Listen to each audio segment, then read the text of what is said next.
Today on 16-Bit Game Review, I run around. I make a fry stall. And finally, I ride a roller coaster to my doom.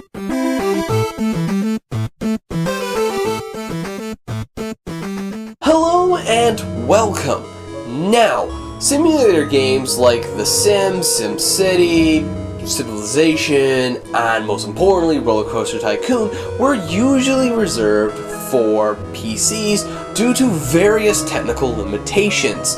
And when they were ported to consoles, they were usually a poorly optimized mess of load times, bad graphics, bad sounds, or just overall a clunky feel.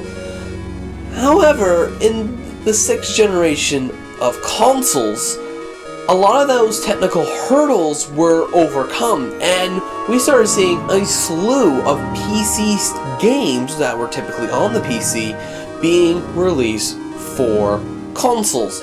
Now, one of those games was called Thrillville Off the Rails, and it tried to capture the style of Rollercoaster Tycoon. But did it? And most importantly, did it capture the style of a roller coaster management game?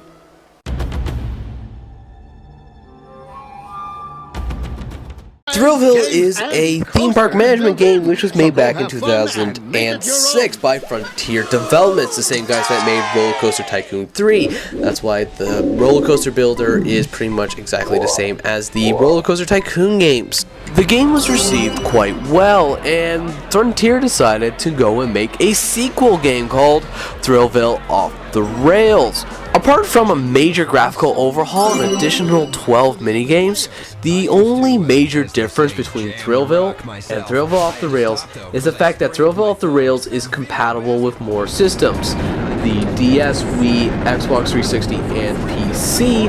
Plus, you can crash your roller coasters into walls or pretty much just crash your roller coasters, which is freaking amazing.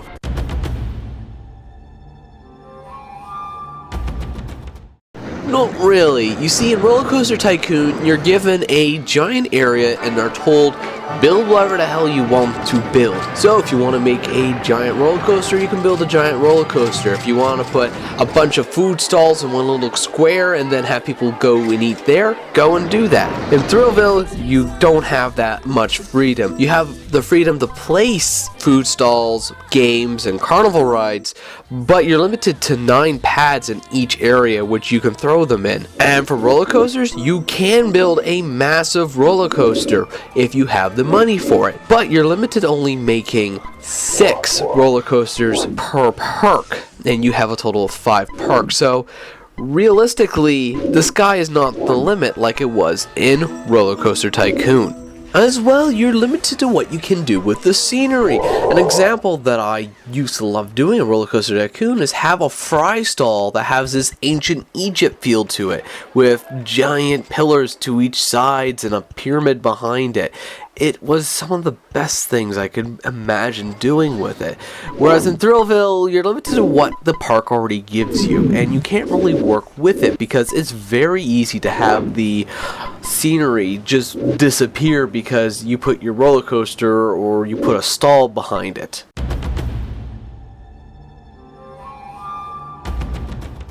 The controls are very good depending on which part of the park you're in. If you're in a park where you're just walking around and exploring the area, it's pretty good. The only issue I have with it is the camera follows the character and not where your mouse is pointing to, so you don't really have a 3D camera that you can properly use.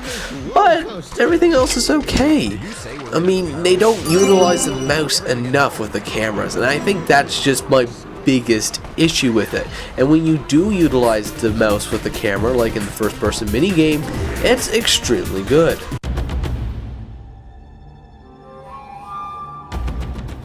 The graphics are superb for anything that's not alive. For example, the machines, the robots, the roller coasters, the rides, some minigames, And the stalls. Where the game doesn't do well with the graphics is the people. This is one of the earlier attempts of trying to actually create people with some style, and I'm going to bluntly say Thrillville does it awfully. Just look at the cheerleader minigame.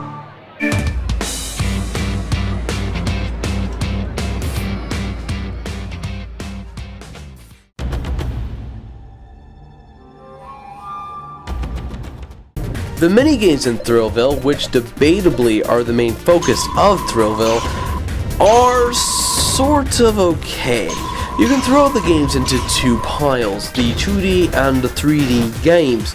The 3D games, which use the in-game engine, are very well done. It's the same controls, the same everything, and honestly, when they use the full mouse and keyboard setup, they do a really good job with them.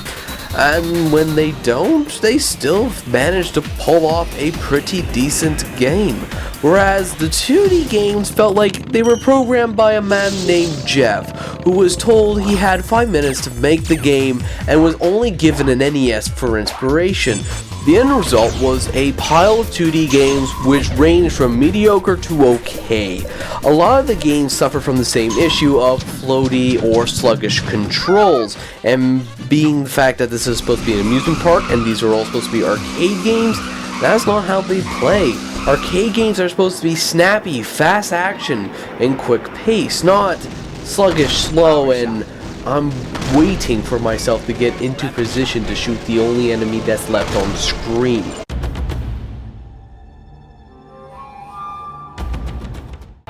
The music selection for the game is weird. Instead of going the carnival music or public domain music route like other games did, they went full out and paid for some licensed songs to be played on their in-game radio, which honestly was a clever idea since a lot of theme parks do have in-park radios nowadays, and they play nothing but popular music, which is really cool. Especially, it's like a weird little window you can see into the past. A lot of the times the songs are hits, and a few times the songs are misses, but that's more of my personal taste towards the songs rather than the quality of the song itself.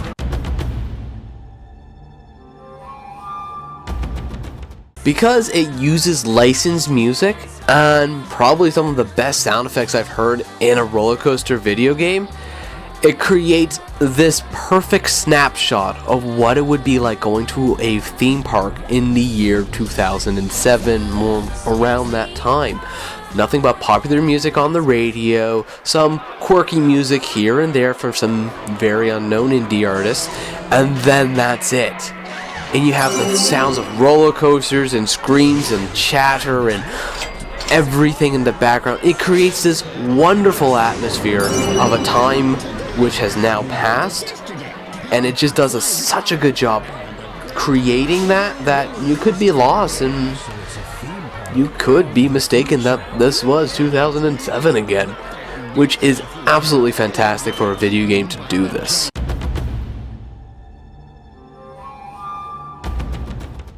If I had a choice between Rollercoaster Tycoon 2 and Thrillville Off the Rails, I choose Rollercoaster Tycoon 2 first. It's just such a good game. But as an alternative, Thrillville Off the Rails is actually quite a good game. If you can get over some of the mini games and the faces, it's a very fun game to play. It has lots of good charm to it and a wonderful accessory and stuff to do. And I mean, the fact that you can crash your roller coasters is just absolutely fantastic. So, if you want an alternative, Thrillville's a good game. If not, get Rollercoaster Tycoon 2.